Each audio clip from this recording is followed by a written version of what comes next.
Pada kesempatan kali ini akan dilakukan presentasi mengenai pengamatan pabrik yang telah kelompok kami lakukan, yaitu kelompok 4, untuk mata kuliah perencanaan dan pengendalian produksi.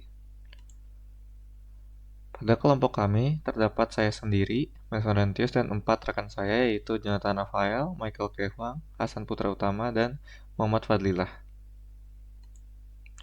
Perusahaan yang kami kunjungi adalah perusahaan Dekatama Sentra. Perusahaan Dekatama Sentra merupakan salah satu perusahaan konsultan seragam dan juga produsen garmen yang berlokasi di Kota Bandung. Lebih tepatnya di Jalan Gempol nomor 8. Perusahaan ini sudah berdiri sejak tahun 1996. Pada awalnya, perusahaan ini meluncurkan merek Envio untuk menjadi busana siap pakai bagi para wanita. Pada tahun 1996 yang kemudian, perusahaan tersebut berkembang menjadi bidang baru yang lebih fokus ke bagian seragam untuk berbagai perusahaan. Oke, untuk selanjutnya ada jenis dan jumlah produk yang diproduksi. Jadi untuk saat ini PT Dekatama Sentra memproduksi beragam jenis seragam yang digunakan oleh berbagai bidang, yaitu seperti perbankan, sektor kesehatan, penerbangan, retail, institusi pendidikan, dan keamanan. Setiap bulannya kapasitas produksi perusahaan ini sangat besar, yaitu mampu menghasilkan lebih dari 150.000 potong seragam.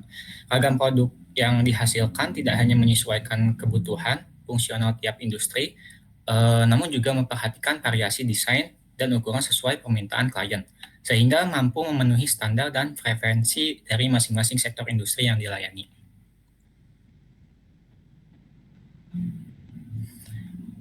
Untuk selanjutnya ada produk dan proses positioning perusahaan, yang dimana PT Dekatama Sentra memposisikan dirinya sebagai perusahaan konsultan dan produsen seragam yang menawarkan berbagai pilihan, model, serta desain seragam yang dapat disesuaikan dengan kebutuhan klien dari berbagai sektor industri. Dalam menjalankan proses produksinya, perusahaan ini menerapkan metode closed-loop, yaitu sistem di mana seluruh mesin dan tahapan produksi diatur secara berurutan dan terstruktur. Dengan sistem ini, proses produksi menjadi lebih efisien karena setiap tahapan pengerjaan sudah disusun sesuai urutan kerja yang optimal. Hal ini memungkinkan perusahaan untuk menangani produksi dalam jumlah besar dan berbagai variasi desain secara konsisten dan tepat waktu.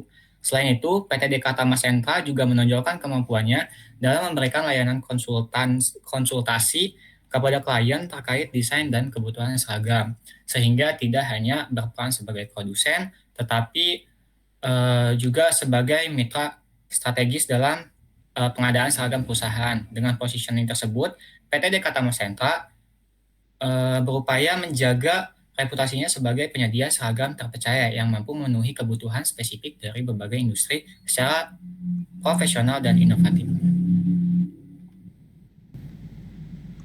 Nah, ini merupakan flowchart dari prosedur pemesanan bahan mentah dalam perusahaan. Dapat kita lihat bahwa proses yang dilalui untuk memesan bahan mentah akan melalui beberapa tahap. Nah, yang pertama yaitu perusahaan akan melakukan orderan bahan mentah yang masuk menuju PPIC, dalam kata lain Production Planning and Inventory Control. Di sini akan dilakukan pendataan beberapa jumlahnya dari perusahaan apa yang memesan dan kapan bajunya harus ada dan lain sebagainya. Untuk yang kedua, lalu akan ada bagian yang membuat BOM, Bills of Materials, per produk yang untuk baju yang sudah disesuaikan stylenya, kemudian bahan mentah bisa dipesan menyesuaikan kebutuhannya. Lalu akan dihitung berapa jumlah barang yang dibutuhkan untuk memproduksi batch berdasarkan Bills of Materials per produknya sendiri. Setelah itu akan dilakukan pengecekan ulang.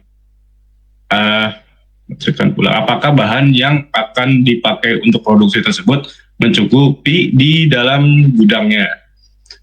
Bila ya, maka bahan akan dilanjutkan ke bagian produksi. Bila tidak, maka akan memulai pemesanan bahan sesuai dengan perhitungan yang telah dilakukan. Nah, lalu pemesanan bahan juga sudah selesai. Nah, pada perusahaan ini, proses penentuan jumlah bahan mentah yang harus dipesan itu tidak menggunakan metode atau sistem otomatis tertentu. Sebaiknya perusahaan itu lebih mengandalkan pengamatan langsung stok atau persediaan yang ada di gudang. Lalu tim inspeksi gudang mempunyai peran yang khusus dalam proses ini. Mereka akan secara rutin melakukan pengecekan jumlah bahan yang tersisa dan kemudian mencatat hasilnya ke dalam database perusahaan tersebut. Jika hasil pengecekan diketahui bahwa bahan-bahan masih tersedia dalam jumlah yang cukup, maka proses pembesaran bahan tidak akan dilakukan. Lalu, jika terdapat pesanan tertentu, seperti misalnya bahan kain jenis A, dan stok di gudang tidak mencukupi atau bahkan sampai kosong, maka perusahaan akan segera melakukan pemesanan bahan sesuai kebutuhannya. Nah, sekarang akan menentukan proses penentuan kapan pemesanan dilakukan. Penentuan kapan pemesanan bahan dilakukan perlu menunggu pembuatan Bill of Material atau juga disebut BOM yang dibutuhkan untuk membuat satu produk dari permintaan klien. Apabila bahan di gudang tidak mencukupi, maka akan dilakukan pemesanan bahan mentah. Rata-rata pemesanan bahan diperlukan sekitar 2 minggu yang sudah termasuk pengantaran bahan mentah dan pemeriksaan kualitas bahan mentah. Apabila terdapat permintaan khusus, maka pemesanan bahan mentah bisa lebih lama lagi. Sehingga penentuan mengenai kapan pemesanan akan dilakukan adalah rata-rata sekitar 2 minggu sebelum produksi.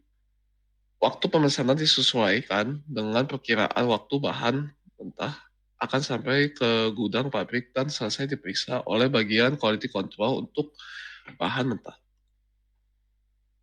Nah, proses penentuan jumlah dan kapan melakukan produksi itu prosesnya akan diawali dengan koordinasi yang intensif antara bagian produksi dan divisi-divisi terkait melakukan rapat mingguan. Kemudian setelah melakukan rapat, maka akan didapatkan data mengenai ketersediaan bahan. Estimasi kapan melakukan produksi dan lain sebagainya. Data yang terkumpul ini kemudian akan diserahkan kepada tim Industrial Engineering atau juga IE yang bertugas untuk melakukan analisis yang lebih lanjut terkait dengan kebutuhan produksi. Tim Industrial Engineering akan melakukan perhitungan jumlah produksi yang harus dipenuhi berdasarkan data pesanan. Proses perhitungan ini tidak hanya mempertimbangkan jumlah pesanan, tapi juga memperhitungkan variasi desain, ukuran, serta tingkat kesulitan produksi dari setiap pesanan. Oke, selanjutnya adalah proses menghitung berapa jumlah tenaga kerja dan mesin yang dibutuhkan. Untuk proses ini sendiri, perusahaan ini menggunakan 3 rumus utama. Ada yang pertama itu ada SMV atau Standard Minute Value, yang rumusnya itu adalah basic time ditambah sama kelonggaran atau allowance-nya. Jadi ini intinya itu untuk menentukan berapa waktu yang dibutuhkan untuk membuat satu unit produknya itu. Kemudian ada cycle time yang rumusnya net production dibagi sama jumlah produksi barang yang akan dihasilkan.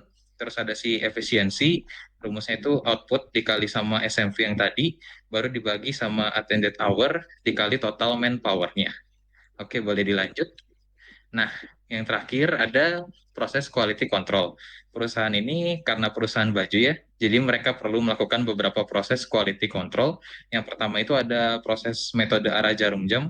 Jadi metode arah jarum jam ini melakukan pemeriksaan baju gitu, mulai dari bagian atas bajunya, kemudian lanjut ke bagian tangannya, muter, baru ke bagian bawah si bajunya itu dicek secara perlahan, baru di bagian lengan yang satunya lagi, di bagian terakhir. Nah, tujuan dari metode arah jarum jam ini sebenarnya untuk meminimalisir kemungkinan terjadinya entah itu benang kusut atau benang yang lepas dari bajunya. Nah, yang terakhir ada proses quality control untuk ukuran bajunya. Karena setiap baju udah memiliki ukurannya masing-masing, jangan sampai label yang diberikan pada baju itu salah. Oke, boleh dilanjut? Oke, sekian presentasi dari kelompok kami. Terima kasih.